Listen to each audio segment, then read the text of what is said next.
Hello, everybody. So grateful to have you join me yet again for another podcast. Today's subject is all about change. Ooh, we're going to get into it, ladies. I'm telling you. Yeah, change is funny, isn't it? Like everybody knows in order to have growth and new things in our lives, things will change, but nobody really wants to talk about the fact that change is hard and we're going to have to do it anyway and all the things. I really do think that we get into this myth that like we'll just wake up one day and it'll all be where we want it to be if we do all the things right, and that we won't have any discomfort in our change process. And yet change is all about discomfort. It's all about saying goodbye to things, saying hello to new things, grieving in a way the old things about us, and saying yes to the new things about us. It's all about getting out of our comfort zone of what's familiar, and your nervous system is literally neurobiologically wired, blah, blah, blah, neurobiologically wired to tell you, you're going outside the familiar. So, of course, when we change and leave our familiar things and go into the unfamiliar, we feel uncomfortable. We can feel this in a variety of contexts and we name it different things. So, have you ever had, say, stage fright? Going up in front of a crowd, talking about something, maybe actually acting or singing. Maybe you performed or did something when you were a kid. Even if you played sports, pretty much any activity that's going to have spectators kind of brings on that stage fright. And some of us will talk about that like, I'm a little bit nervous, but I'm also excited. I'm really, I've practiced this. I really want to do it. I really want to do my best in front of the spectators. That usually gets mostly positives. There are some of us that really, really struggle with stage fright, and then it goes kind of past the point of no return. Actually, in psychology, there is a law that we call the Yerkes-Dobbs law, and it's because Yerkes and Dobbs created this research originally, although there's been since. I mean, we keep adding to it. But anxiety actually for us as humans has a quality of actually pulling us together, getting us to be more focused, and increasing our performance up until a certain point. And then it drops off like a cliff, it drops off. So that stage fright is kind of how we bring together everything that we've learned to do this performance game, whatever it is. And if it stays under that one spot where it goes past the point of no return, it actually enhances our performance. That's what it shows, that anxiety is good. Feeling nervous is good to a certain point because it actually increases our performance. Past that point, all bets are off, right? All bets are off past that point. So all to go back to this really funky idea of change and how we approach change, how we think about change, really sets the stage for our growth in life. And I think in midlife, especially for women, because we kept layering things on with our roles. I mean, think about it. So you're in grade school and you start to get accolades for gold stars and A's and B's, right? So then we start working for that. Then we get that, and that becomes kind of like the expectation and not something that we get new accolades from. And then it's like, why don't you add on some things like do some sports, go to the choir, go act, go do these activities, be a brownie or a Girl Scout or whatever. It's, then do those. And then we added on those and we did those well. And then it was like, okay, now that's the expectation. So add on. I mean, it was never subtracting, right? So then we added on. It's like, do your best, volunteering and doing all these things in high school because we want to get into a good college. And especially for this Gen X group. So our mothers were in school and doing things, right? The baby boomers were in school and doing things when there was huge amounts of sexism and lack of access because of being gender normed as a woman. And things like Title IX went through. The second wave feminist movement, first wave being that we got the vote, second wave, in those 60s, it's all about like women's rights. I talked a little bit last week about, some of my thoughts of that did go awry in some ways. And so there are some feminists that I aspire to more, like Bell Hooks, Audre Lorde, that see it a little bit different. But nevertheless, these women that were in that baby boomer group, that were the mothers of who are in the Gen X group, which would be more the women that are in midlife, somewhere between about 40 and 60, 40, 65 right now. They attained that independence and equanimity and equality. I'm just going to put those words out there. It wasn't 100%, but glass ceilings did break, essentially, for those baby boomers. What happened is then for them, there was no pre-charted anything, right? Anything that they decided to do. If they decided to play sports and went with the Title IX, like, didn't matter what they chose to step into. Did they decide to go get a career? Great. Did they decide, to do more than one thing? Maybe. I don't know. But there was no expectation. There was nothing that was set. What happened to Gen X is, and Ada Calhoun talks about this in her book, what is it? Why We Can't Sleep, which is about midlife women. She published it, I believe, in 2020, wrote it in 2019. So very contemporaneous to the stuff that I'm talking about. But what she reflects on in her book, and what I'm saying here, is that this Gen X group then had not the you can do whatever you want to do and choose, more an edict of, oh, you better do it all and then some. Like, don't complain about it because we didn't get it. So don't be complaining that you get to have all these great new things where the glass ceilings fell, because we worked really hard to give that to you. So you better go out there and you better do it all. You better be a great mom. You better be a great spouse in your heteronormative nuclear family. You better go get a career. You better be the best in you better, right? And adding all of those layers on, nothing got taken off. Everything just got added. And even still now, as the gender gap between like fathers and mothers in those nuclear heteronormative families have started to close, male partners in that Gen X group still are not doing, it's not an equal 50-50 split in the parenting and household duties. It's still very skewed towards women. The millennials and those coming up behind us doing a much better job of that. Thank you. Thank you very much. However, for those of us in the Gen X group, still stuck a little bit, still very gender normed, right? And still have this edict of, you better go out there and do all the things. Like, don't you dare complain about that. And you better do it, and you better do it well, and you better do it better than us. Because there has been this idea that every generation is going to better its parents' generation. Except statistically, Gen X will not get there on many, many levels. Financially, they're not going to, because they came out into a workforce in the 90s that had just gone through the recession of the late 80s. And they were non-experienced individuals, so they were not getting the best jobs. Once they got their feet underneath them, they were getting into their first houses, some of them their second homes, like upgrading in the early 2000s, and you know where this is going.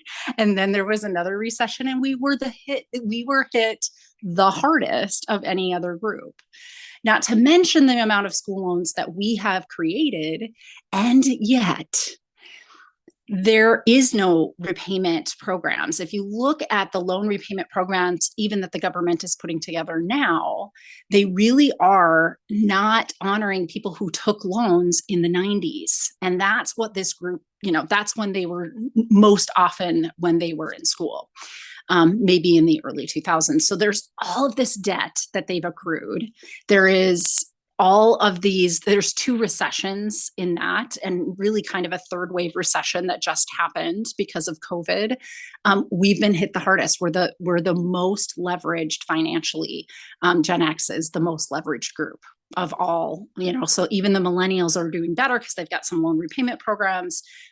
They've gotten better jobs straight out of school than we have. And so they're set in a different trajectory than the rest of us are. Now, you want to layer on the fact that women are still mostly, I think the average is 80% on the dollar. That's what they're making in comparison to their male counterparts. That is way less for women of color. It's way less for really any oppressed group. So, queer women, all, anything that kind of disabled women, anything that then further pushes you down, that gets worse and worse. The gap gets wider and wider. So that's the women, Gen X women, 80% on the dollar, or 80 cents on the dollar. And on top of it, because we most likely took time off to raise children in some capacity, if we're also parents, then we also are about 30% behind where we could have been in our career. So it isn't just 80 cents on a dollar, it's 80 cents on a dollar, 30% behind in the industry than we could have been. Right? So if we had never taken any time off, we would be in comparable positions with our male counterparts, but now we're 30% behind at least. I will try my best to find these statistics and put them in my podcast notes. Have no idea how to do all of that, but I will do my best. It's a one-woman show still for me, like most Gen X women, right? So here we are, this group of people kind of in this really stuck place, period. All these things have been added and added and added and added. And what happens when I meet people, when I meet, new coaching clients, when I meet even new clinical, therapy clients, they're coming into my office, and it takes some time for us to get down to the fact that there really isn't anything wrong with them. It's wrong that they're in the box that they're in. It is the box. It is not them. But it takes a lot of handholding and convincing and, education to really help them understand, girl, the whole system was set up against you. Really, like the whole system was set up. There was no way you were going to get to this point and arrive and wake up one morning like super, super duper happy. Not to mention that was BS. Like the whole belief that you did this for accolades and then you added and then you added and you were getting better and better. And like someday you're going to arrive at this, oh, I'm feeling amazing. I have a wonderful life. No, what you have is a wonderfully crafted role that had no humanity in mind. You have a wonderfully crafted role. You're doing it. You're killing it, but you're killing yourself doing it because it's a set up, right? It's set up to make us not feel good enough so that we keep chasing feeling good enough. But really all we have a definition of is not feeling good enough. What is good enough then?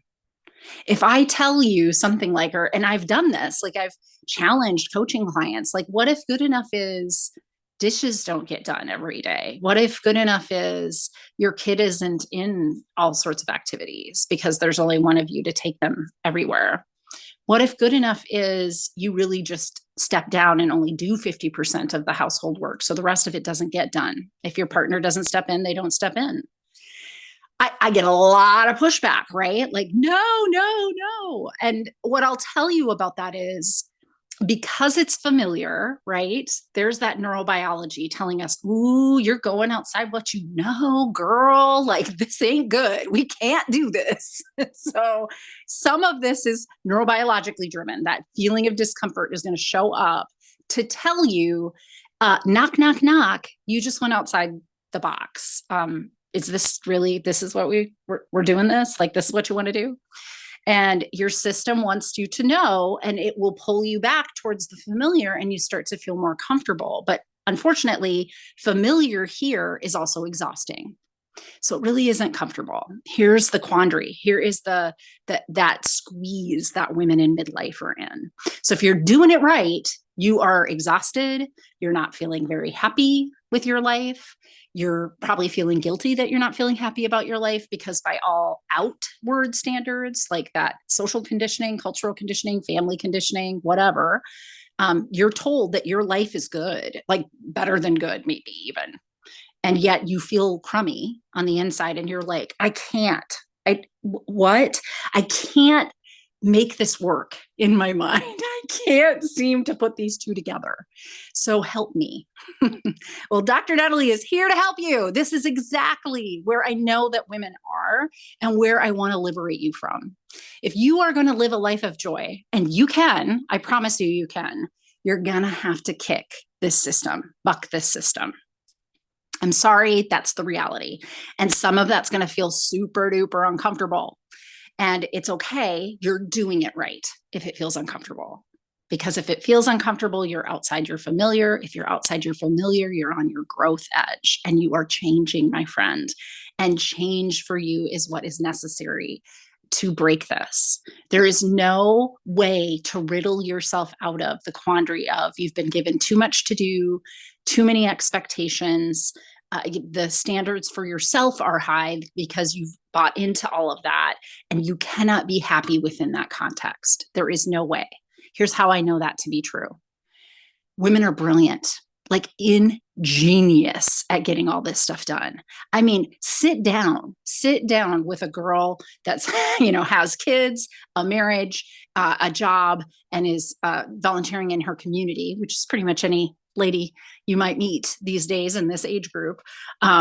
Maybe lacking one of those areas, still too much to do and figure out how they've done it. Like, they are fascinating. They have whole Pinterest, boards on how they freaking figure this out. It is fascinating to me. I'm a single mom.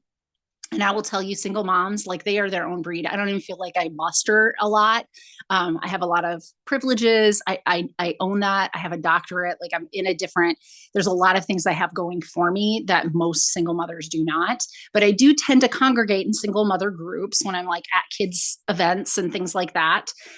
We help one another out. It's kind of an unsaid rule that, like, hey, if you single mom over there can't get to the kids thing on time, I'll pick them up. You do this, blah, blah, blah, blah, blah. Like, there's honor among our single motherhoods. And what I'll tell you is, if you're stuck in an elevator for 24 hours because the damn thing broke, you want a single mom in there with you, because her girlfriends, like, seriously, we could live for a month off what a single mom probably has in the bag on her shoulder. I'm just saying. MacGyver has nothing on a single mom. That's all I'm going to say about that. So, like, I get it. Like, we are, in this quandary where we've been put into a box and people think we should fit in that box and then feel happy. And yet we can't, right? And I know that if women could have felt good in that box, like, it could have worked, it would have by now. One of them single moms would have figured it out. One of those really brilliant balancing home and a full-time career would have figured it out. Somebody in that C-suite who got herself all the way there would have figured out how you balance all that and feel happy. And that, to me, is the largest base of evidence that this is not going to work, right?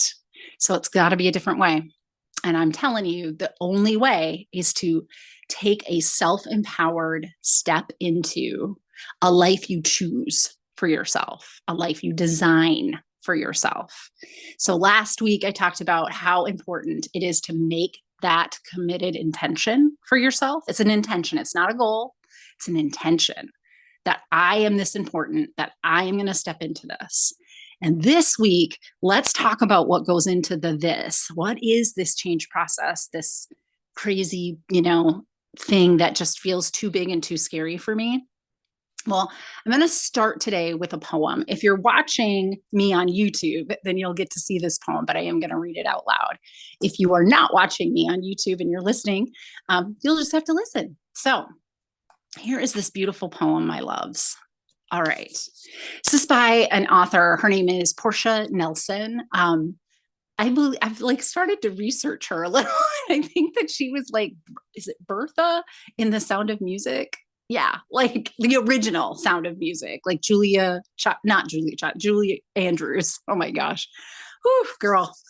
Menopause and brain fog it's real. It's the real deal. Okay, so let's read this poem. It's by Portia Nelson. It's called Autobiography in 5 Chapters.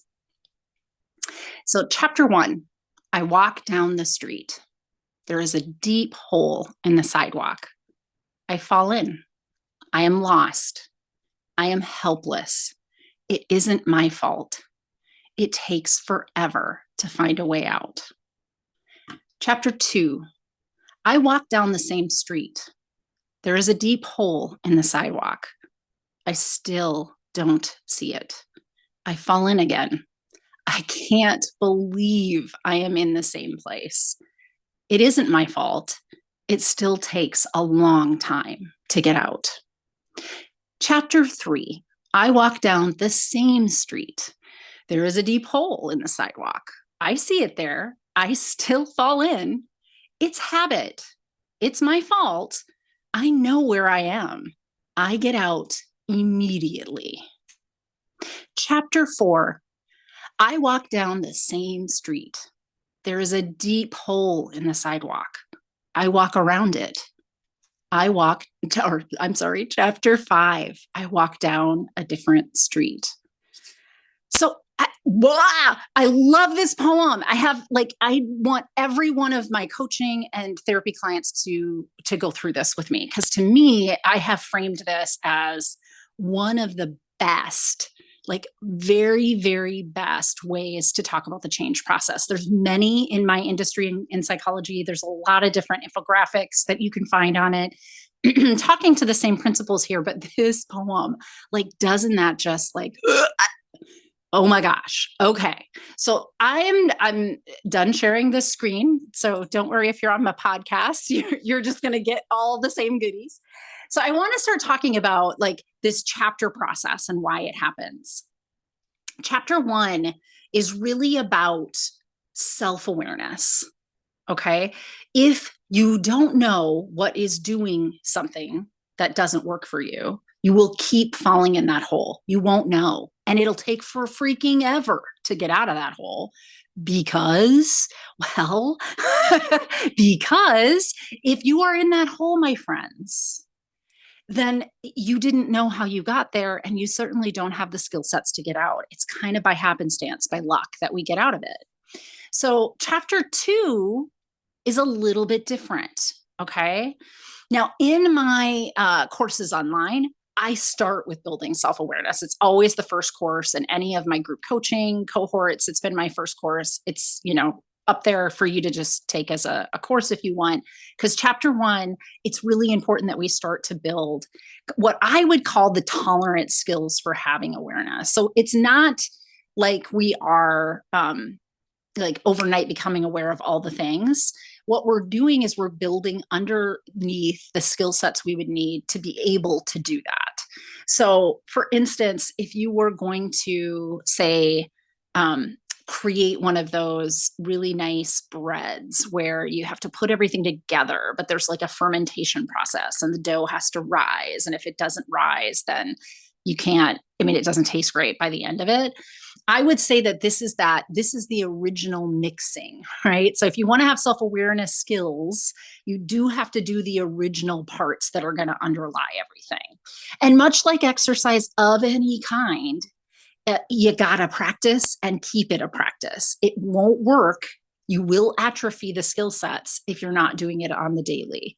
Or, let's start with a couple minutes a day. It doesn't mean like you're having to go to the gym for 60 minutes. It's like, really honestly, there are 60-second, 2-minute, 3-minute mindfulness techniques that you can be doing that are still building the medial prefrontal cortex. So I will use Dan Siegel's hand model of the brain. You are going to miss this if you're on the podcast, but if you put your hand into a fist where your knuckles are, that's the front of your brain. That's called the frontal lobe, and it's right behind your forehead if you had it in your brain. So if you kind of tilt your hand up and you see kind of where your fingernails hit the palm of your hand and your thumb is kind of tucked in your fist, if you were to peel up your fingers and point them towards the sky, then you have kind of your thumb in a little circle, not circle, L, I don't know. It's tucked in to your palm still. That right there, the thumb, would represent the limbic system. Okay. The limbic system is where all of our emotions come from, among other things. It's the center of our brain where relevance happens and meaning making happens through emotional feel, whereas the frontal lobe is through reasoning thinking. Okay. The brain is meaning making. So all parts of it are going to try to gather data, make meaning of data. There is no one actual part where all of that comes together. All organisms with the brain are making meaning of things and learning things. So all parts of our brain have that capacity, but the difference between the limbic system and the frontal lobe is really feeling and thinking. What happens when we are past our point of no return, to go back to that anxiety helps performance to a certain point and then it drops off? What happens is the limbic system takes over the feeling part of us and makes its meaning, and it's more important than the reasoning meaning. Now, this makes sense in a fight, flight, freeze, survival mode. When you're a gazelle in the savannah, you do not want to get caught by the lionesses, right? Like they are out there hunting and you don't want to get caught by them. So if you've learned that standing in the grass alone, not next to the rest of your herd, makes you vulnerable, that self-awareness then kind of clicks in and you move towards the herd. And most of that is based off feeling. They learn that because they maybe saw somebody else do it wrong or they did it wrong, and then they learn how to do that. They're not thinking about it though when they're a little bit on the edge of that herd and then they see some rustling in the bushes. They don't need to go, I wonder if that is a lioness, or maybe it's just some other small animal that's making the grass move, or the wind. They don't need to be thinking. They need to be running. They need to be getting the heck away and closer to the center of the herd so they're not likely to be the one that's picked off, right? Same for us. In that fight, flight, or freeze way, of course, in our brain, like we're not thinking about how to get away from it. We're feeling it and we're doing. Like it's almost instantaneous how quickly that happens. So the medial prefrontal cortex is this really interesting place. And it's the juncture, it's the kind of like the connectivity between that frontal lobe and the limbic system. So again, if you have your fist, your knuckles are your frontal lobe. If you peel up your hand and you're pointing your four fingers to the ceiling or to the sky, your thumb is still curled over. The medial prefrontal cortex is kind of that middle finger. It's the juncture there between where the palm is and then the middle finger begins. But if you fold it back over, right, like if you put your finger there and then fold your four fingers over that, where it's touching is right behind that frontal lobe. So this is literally the bundle of neurology that connects thinking brain to feeling brain. If you want to be a wise brain, if you want to have wisdom, and those principles come out of dialectical behavior therapy, but if you want to be able to get your hot-blooded limbic system brain to settle down, like simmer down. If you want that to happen, you're going to have to bring that frontal lobe online, the thinking brain online. And sometimes things aren't threats. They feel like it to our body. Our neurobiology says it's a threat to be rejected socially. But it may actually be a good thing if you think about the people rejecting you are a bunch of a-holes that I really don't want to be friends with. But you can't think that through if your frontal lobe isn't online. And so building up self-awareness is all about building up the medial prefrontal cortex, that conduit between the frontal lobe and the limbic system. And what does that is mindfulness and meditation and contemplative practices. So there's tons of ways to get at that skill building and beef up those neurobiological connections between your frontal lobe and your limbic system. However, it has to be a practice. It can't be a one and done. It is a constant. You have to go to the gym all the time to have those muscles. You just do. You have to be walking all the time to have that kind of fitness. You just do. So chapter 1, right? You fall into this hole. You had no idea it was there. You have no idea where you are, and it takes you forever to get out. Self-awareness is what we do in that category. In chapter 2, we go down that same street. It's real familiar. Like we can't like really stop ourselves. Our subconscious mind is like, oh, maybe I just messed it up the first time. Let me try this again. And this isn't like a one time, second time, third time, fourth time in these chapters. Like chapter 1 sometimes goes on for Years of our life, maybe even a decade. I'm just saying, sometimes we have no awareness and no way to get out for a very long time because we haven't paid attention to our own participation in that suffering. So, chapter 2 is really about you're starting to build that awareness. And the antidote to knowing you're doing this to yourself and still doing it to yourself is really to be very compassionate while you data collect. So my next course has always been self-compassion work. I want you to build up your capacity to tolerate seeing yourself do this same thing over and over and over. I know it's tough. Like I feels you. I do. I know it's tough. We do this to ourselves, right? We do this to ourselves over and over and over before we really catch. And even when we've caught it, then we still have to keep doing it over and over because we have to like really see the detail of how did I slide into the same street? How it was were the lights off? Was it dim out? What was happening? How did somebody put some new decorations on their houses and I walked down the street and I didn't think it was the same? I don't understand. So you really have to go through chapter 2 to get all those data pieces. You're going to have to keep doing this to yourself essentially, but doing it to yourself in a self-aware way to really get the data pieces that you need. And so in chapter 2, my antidote or what skill set that I think kind of really is comparable there is compassion. And then what I talk about to, my coaching clients, my regular clients, you, my listeners, I really want you to see this as a combined skill. So compassionate self-awareness. Stay compassionately self-aware. See it, watch yourself do it, but don't let your inner mean girl get in the way. And if you don't know what I mean by an inner mean girl, listen to me next week because I'm going to do a whole podcast on that. But if that self-critical mind, that self-critical thinking shows up, starts to get in the way, that's when we double down and go back to chapter 1. We don't want to see that we're doing it to ourselves. So we let go of having self-awareness. We keep just walking into those holes and not knowing how to get out. And it takes forever and it's relentless. And if you're somewhere between 40 and 60 years old, 40, 65 years old, you're in your midlife, you're exhausted by chapter 1. You've been doing a chapter 1 for a hot minute. Maybe you've gotten into some chapter 2-ness, like you're starting to have that awareness.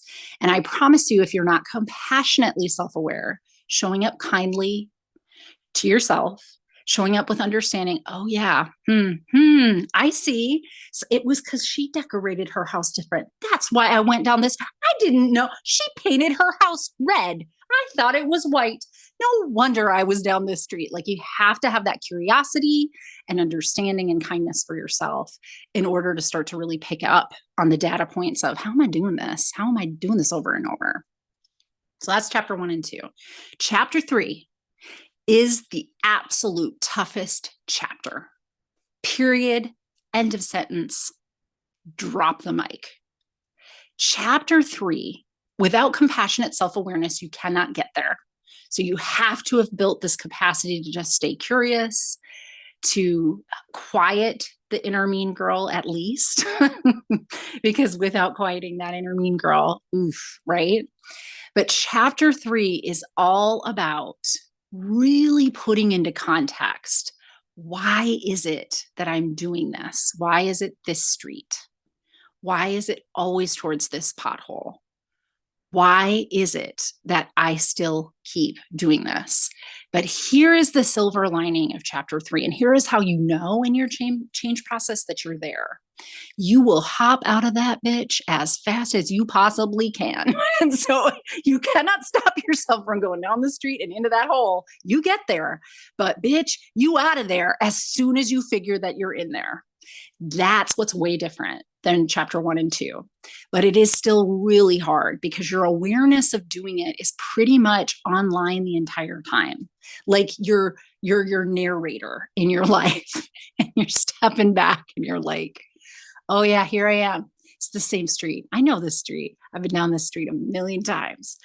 I watch myself. I'm watching myself do this. So let me put this into some context for a second, because I think that sometimes we get a little too abstract with my little chapters 1, 2, 3, and 4. And I have all these ideas swimming around in my head that maybe you don't yet. So let's talk about a behavior that you might want to change. Let's say I'm picking on all of us, but women, tend to draw themselves into a negative behavior of overeating sweets as a compensatory behavior for bad feelings, like you're sad, anxious, depressed. So we feed our feelings, essentially. We feed our feelings. And there's a good reason for it. There's a lot of great serotonin to be released when we have a nice, amount of sugar in our body. If it's chocolate, we even get endorphins. Ah, ha, ha. So these are those feel good chemicals I believe that I talked about in the first podcast, if you want to go back and listen a little bit more. But these feel good chemicals are what we're chasing in life in general. And the negative chemicals we're trying to ward against. And so it is actually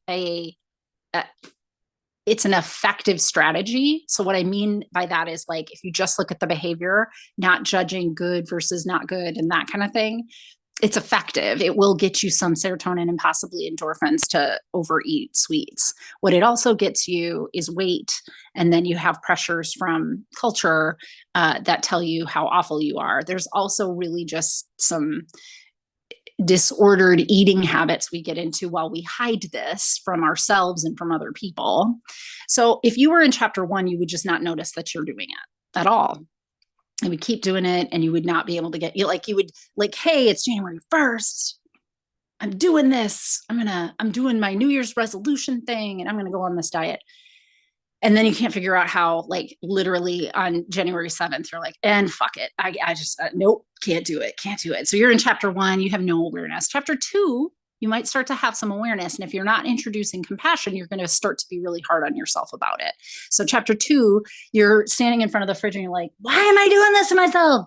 I got to stop doing this to myself. Or maybe it isn't in front of the fridge. Maybe you ate half a carton of ice cream the night before, and you wake up the next morning and you're super mad at yourself. You're bloated. You don't like it. You have a big zit on your face if you're me, because dairy always gives me nice adolescent acne. It's fantastic in your midlife. So, you're waking up like the next day, and then you realize it. And then you're like, oh, I can't believe I did this thing to myself yet again. Okay. Compassion there would look like this. Oh yeah, I did that thing again. I got to stay curious about this. What started that? How did I get there? Dang. That's the thing I did. Okay, I'm only human. I'm going to start over today. I'm going to try to be better and not eat any cartons of ice cream. That's chapter 2 with self-compassion. Chapter 2 without self-compassion is all that self-critical thinking.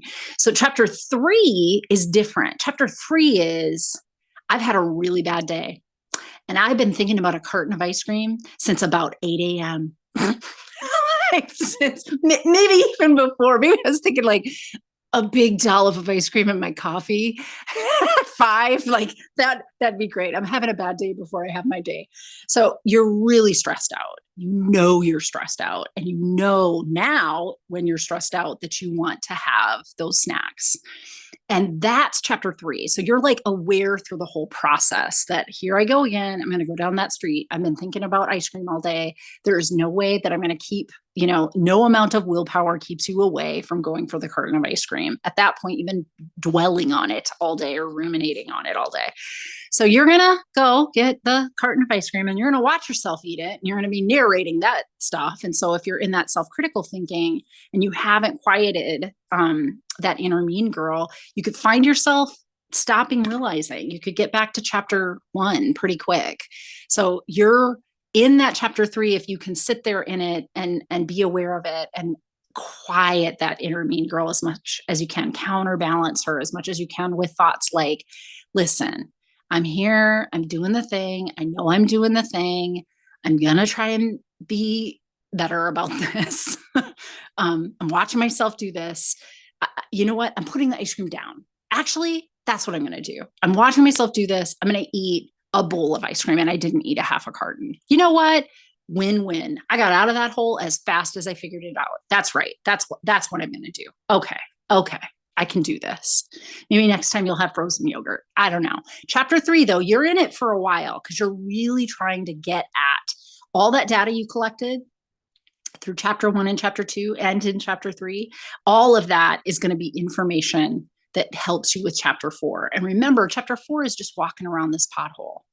So nothing really changes about the whole pattern other than you don't do the vice. So when we get to chapter 4 is really about I am still in the same cues, the same triggers, the same compulsive behaviors that I want to do, the obsessed thinking about it. Like I'm still there, but I just don't do the one thing that I'm trying to change. So in this example, it would be eating the ice cream. So you would know in the morning, I want to have it with my coffee. I've been thinking about it all day. I know I don't feel so hot. I'm stressed. When I'm stressed, I want to feel better. But maybe, woo, and just maybe you've listened to enough on Learn to Love Your Story that you figured out how to cheat the system. So what does it give me to have ice cream? Serotonin, maybe endorphins. Okay, I'm going to do gobs of self-care that give me serotonin and endorphins. I'm going to do gobs of that stuff because I am going to walk around this pothole. I am not having that ice cream, but I need a something. So I'm going to replace it with something that I choose for myself. I'm going to take that empowered step to choose differently for myself. Okay. And we do that for a long time. But as we do that walking around of that pothole, something starts to shift in our thinking. The cues that used to be such a pull subconsciously into it, they stop having their power. And as they stop having their power, it may be because we're bucking the system. So we're finally looking at these self-empowered choices we can be making for ourselves. We are finally seeing for the first time, I don't have to do that. I do need to make myself feel better. I do. I actually, if I'm this stressed, I got to make myself feel better. But I don't have to eat ice cream to do that. And I don't have to beat myself up if I do have the ice cream. I get to do this whole kit and caboodle a lot different for myself. And over time, instead of walking around that same pothole, what you're going to experience is that your life starts to drift into a changed experience. Maybe instead of talking about how do I manage stress through ice cream, or maybe through another more healthy self-care, maybe what I start talking about is why in the hell am I this stressed all the time? What's that about? Maybe I go further upstream and I'm going to start doing something different there. Because then what will happen is by natural process, you won't be looking down that street anymore. You'll be going down a different one altogether. You'll have changed something up so that the stress in your life has altered. And then you don't need any compensatory not eating ice cream self-care behavior to take care of that amount of stress because you dealt with the stress. Now you're on a different road. Now you're in chapter 5. Now things have changed. All right. So this is a brilliant poem by Portia Nelson that captures that entire change process. And my programs are all built around helping you with that change process. And actually, once we get to the last of my programs I called the New You. I did the New You program. Really, all I'm talking about is how do you rinse, repeat all of what I just talked about? How do you stay in a growth mindset, open-minded, to always building more compassionate self-awareness? So chapter 1 and 2 start to not happen for so long in your life. Chapter 3 doesn't feel so horrible, but it is a necessary evil. And you're into chapters 4 and 5 faster and faster and faster with everything in your life. That is joyful, my friends. Life isn't going to be without stress. Life isn't going to be without things that need to change. Life isn't going to be without transitions. Our kids are going to grow up. Our marriages are going to change. Our jobs are going to change. Our bodies are going to change. Well, they already have. We're here in a very big transition stage, and it's not going to get any different going forward. So the only antidote, the only way to stay joyful and happy and content is to be in a change mindset where you can take it. Doesn't matter. I know what chapter I'm in here. I got this. You have to be rolling in that. And so ultimately, the Learn to Love Your Story program is all about how do I get there? How do I have that growth mindset? And I call that self-love. I call that the solution to everything. Other psychologists may, differ in how they describe this, but I think if we're really loving on ourselves, staying in a growth mindset is super easy. even my inner mean girl, I can come alongside and be like, girl, I get you. I know why you're here. Simmer down, simmer down. Like, you're just making sure I'm aware that I'm doing this thing again. I hear you. And your loud gong takes away from my thinking brain. So I'm just going to keep you quieter. I'm going to stay compassionate with you, because then I can think my way through, and I'm through to chapter 4 and 5 faster and faster and faster. All right, everybody.